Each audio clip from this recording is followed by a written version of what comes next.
Bagong-bagong balita po tayo, binisita ni Vice President Sara Duterte ang kanyang Chief of Staff na si Attorney Zuleika Lopez. Idinitain si Lopez sa House Detention Center matapos i-cite in contempt ng Kamara nitong Miyerkules dahil sa undue interference o labis na pakikialam sa trabaho ng Kamara. Sabi ni House Secretary General Reginald Velasco, dumating ang bise mag-aalas 8 kagabi at naroon pa rin daw sa Kamara ang Vice Presidente hanggang ngayong umaga. Walang detalye kung ano ang pinag-usapan ng bise at ng kanyang Chief of Staff.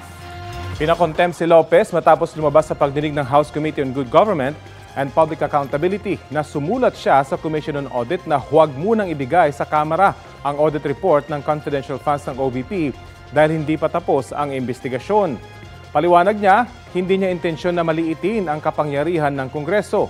Hiniling din ni Lopez sa Office of the Vice President na huwag nang maglabas ng pahayag kaugnay sa pagkakadetain niya sa batasang pambansa.